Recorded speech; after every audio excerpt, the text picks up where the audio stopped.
الحمد للہ وکفا وسلام علی عبادہ الذین اصطفى اما بعد فاعوذ باللہ من الشیطان الرجیم بسم اللہ الرحمن الرحیم قل هل يستوي الذین يعلمون والذین لا يعلمون صدق اللہ العظیم وقال النبی صلی اللہ علیہ وسلم من سلک طریقا یلتمس به علما سهل اللہ له به طریقا الی الجنہ او کما قال علیہ الصلاۃ والسلام۔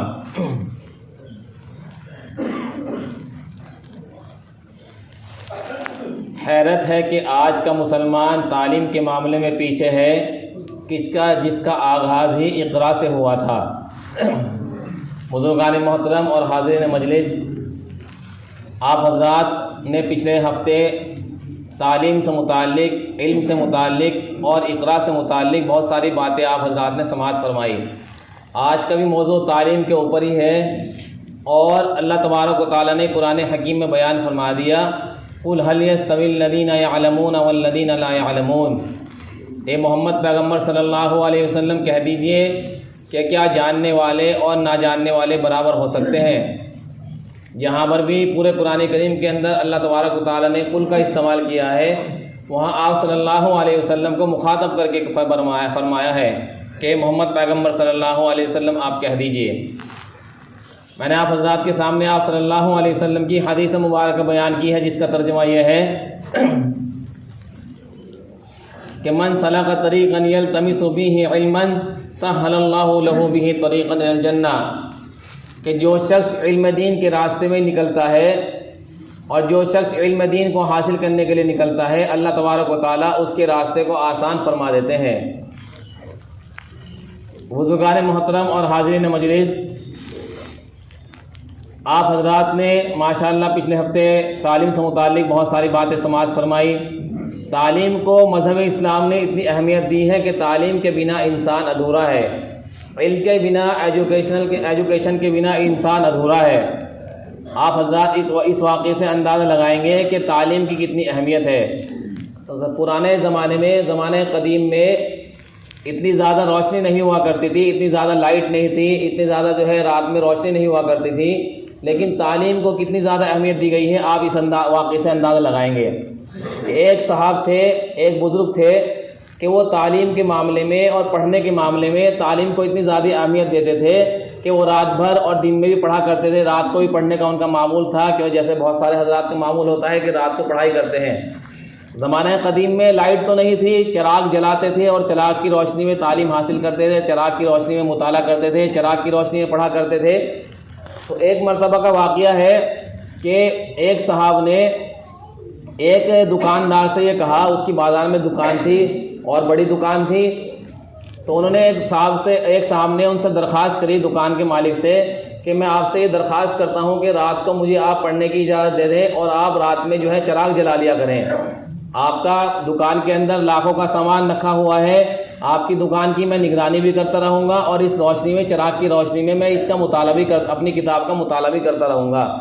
تو بہرحال غیر مسلم تھے، وہ جو صاحب تھے، جو دکان والے تھے، وہ غیر مسلم تھے، تو ان کو بات سمجھ میں آ گئی۔ کہنے لگے کہ ٹھیک ہے، اس سے اچھی کیا بات رہے گی، آپ رات میں مطالعہ کرنا اور میری دکان کی نگرانی بھی کرنا، آپ کا بھی کام ہو جائے گا، میرا بھی کام ہو جائے گا۔ تو ان صاحب نے یہ کہا کہ میں کچھ پڑھائی کے کچھ پیسے نہیں لوں گا، میں آپ کی دکان کی نگرانی کے پیسے نہیں لوں گا، بلکہ بس یہی آپ کا احسان ہوگا کہ میں آپ کے چراغ کی روشنی میں پڑھ لیا کروں گا۔ تو بہرحال وہ صاحب تیار ہو گئے۔ وہ انسان وہ صاحب رات میں مطالعہ کرتے تھے، پڑھتے تھے، لکھتے تھے اور اس روشنی میں بڑا فائدہ اٹھاتے تھے۔ جب ایک سال گزر گیا تو ہر انسان ایک اپنا اندازہ لگاتا ہے، تو وہ دکاندار نے اپنا اندازہ لگایا کہ بھائی ایک سال میں میرا اتنا تیل خرچ ہو گیا۔ تو ان صاحب نے کہا کہ جی میں نے آپ کو ایک سال تک اجازت دی تھی، آپ نے اس تیل میں آپ نے میری دکان کے آگے نگرانی بھی کری، لیکن مجھے اتنا نقصان ہوا ہے، مجھے اتنا نقصان ہوا ہے کہ میرا تیل جلا ہے، آپ بس اب میں آپ کو اور اجازت نہیں دے سکتا۔ تو وہ صاحب بڑے پریشان ہوئے، وہ کہنے لگے کہ اب میں کیا کروں، کیونکہ ایک سال تک انہوں نے اجازت دی تھی پڑھنے کی، وہ ایک سال کی اجازت ختم ہو گئی، اب انہوں نے منع کر دیا کہ جی آگے میں آپ کو نہیں کہوں گا کہ آپ میری دکان کے آگے پڑھیں، ورنہ میں چراغ جلاؤں گا، کیونکہ حفاظت ہو جائے گی۔ دکان بہت بڑی ہے اور سامان بھی رکھا ہوا ہے، لیکن دکان میں جو ہے بازار بہت بڑا ہوا ہے، مجھے ایسی کوئی ضرورت نہیں ہے کہ آپ میری دکان کی نگرانی کریں۔ اب وہ صاحب بہت پریشان ہوئے، کوئی بزرگ تھے، خیر بہرحال بڑا افسوس ہوا، افسوس کرنے لگے تو انہوں نے خواب میں آپ صلی اللہ علیہ وسلم کی زیارت فرمائی۔ آپ صلی اللہ علیہ وسلم آ کے ان سے پوچھتے ہیں کہ آپ کیوں رو رہے ہو؟ تو کہتے ہیں کیوں نہ رہوں کہ میرا علم دین کا بہت نقصان ہو رہا ہے، میں مطالعہ کرتا تھا، پڑھائی کیا کرتا تھا، اب جو ہے کوئی ایسا معاملہ میرے ساتھ ہو گیا ہے۔ تو آپ صلی اللہ علیہ وسلم نے خواب میں ہی یہ کہا کہ آپ بادشاہ وقت سے جا کر کہیے کہ میرے چراغ کا انتظام کرے۔ تو ان صاحب نے کہا آپ صلی اللہ علیہ وسلم سے کہ بادشاہ وقت میری بات کیسے مانے گا؟ بادشاہ وقت میری بات کیسے مانے گا؟ تو آپ صلی اللہ علیہ وسلم نے یہ کہا کہ آپ اس بادشاہ کو یہ کہنا جا کر کہ آپ جو ہے روزانہ 500 مرتبہ درود شریف کا اہتمام کیا کرتے تھے، اور اب آپ جو ہے آپ کی جو ہے سستی چل رہی ہے، کوتاہی چل رہی ہے، اب آپ جو ہے درود شریف نہیں پڑھتے، آپ ان کو یہ بات کہیے گا جا کر کہ آپ صلی اللہ علیہ وسلم نے مجھے ایسا کہا ہے۔ تو بہرحال وہ گئے بادشاہ وقت کے پاس، تو بادشاہ وقت کو جا کر انہوں نے کہا کہ بھائی حضور صلی اللہ علیہ وسلم خواب میں آئے ہیں اور وہ یہ کہہ رہے ہیں کہ جو ہے آپ میرے چراغ کا انتظام کریں اور میری روشنی کا انتظام کریں، مجھے پڑھنا ہے۔ تو بہرحال بادشاہ نے کہا کہ بھائی میں کیسے مان لوں کہ آپ صلی اللہ علیہ وسلم آپ کے خواب میں آ کر یہ کہہ رہے ہیں، آپ اس بات کو ثابت کر کے دکھائیے۔ تو انہوں نے کہا کہ آپ صلی اللہ علیہ وسلم نے مجھے یہ بھی کہا ہے کہ آپ روزانہ 5000 مرتبہ درود شریف کا اہتمام کرتے تھے، لیکن اب آپ کی سستی چل رہی ہے، آپ کی کاہلی چل رہی ہے، آپ پڑھ نہیں پاتے ہیں۔ تو بادشاہ وقت ان کی بات سن کے بڑا ہکا بکا رہا، کہنے لگے کہ یہ بات میرے علاوہ آج تک کوئی نہیں جانتا تھا، یہ بات میرے علاوہ آج تک میری بیوی نہیں جانتی تھی، میرے بچے نہیں جانتے تھے۔ تو واقعی حضور صلی اللہ علیہ وسلم نے آپ کو آ کر صحیح کہا ہے، بالکل آپ درست فرما رہے ہیں کہ حضور صلی اللہ علیہ وسلم نے جو کہا ہے بالکل ٹھیک کہا ہے۔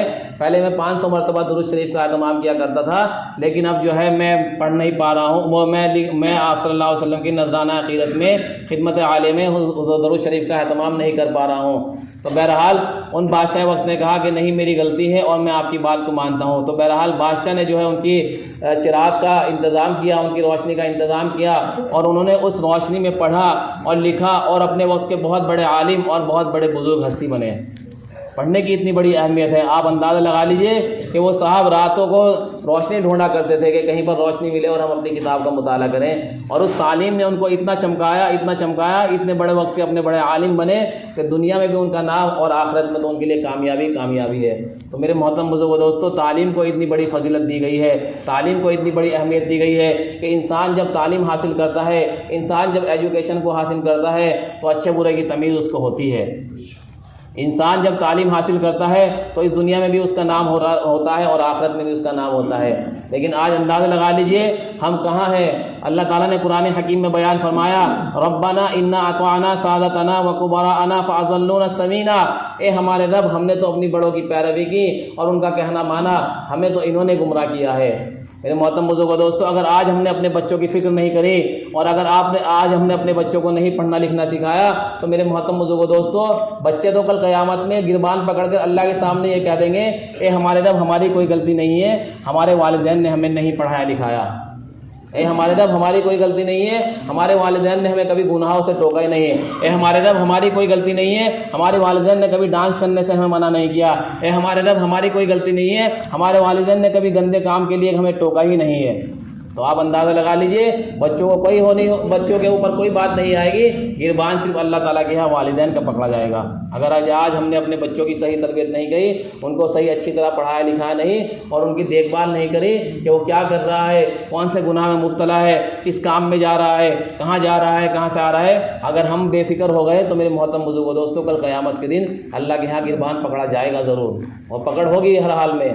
ہم تو یہ سوچ رہے ہیں کہ جی کوئی بات نہیں، جو ہوگا دیکھا جائے گا۔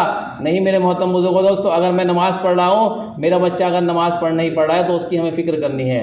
میرا بچہ اگر کوئی گناہ کا کام کر رہا ہے تو اس کی فکر کرنی ہے۔ میرا بچہ کہاں آ رہا ہے، کہاں جا رہا ہے، اس کی ہمیں فکر کرنی ہے۔ نہیں تو میرے محترم بزرگ و دوستو اللہ تعالیٰ کے یہاں ضرور پوچھو گی۔ اور یہ قرآن کریم کی آیت اس کو ذہن میں بٹھا لینا، ربنا انا اطعنا سادتنا وکبراءنا فاضلونا السبیلا۔ بچے تو یہ کہہ دیں گے اے ہمارے رب ہماری کوئی غلطی نہیں ہے، اے ہمارے رب ہم نے تو اپنے بڑوں کی اطاعت کری اور جیسا انہوں نے کہا ویسا ہم نے کیا، ہماری کوئی غلطی نہیں ہے۔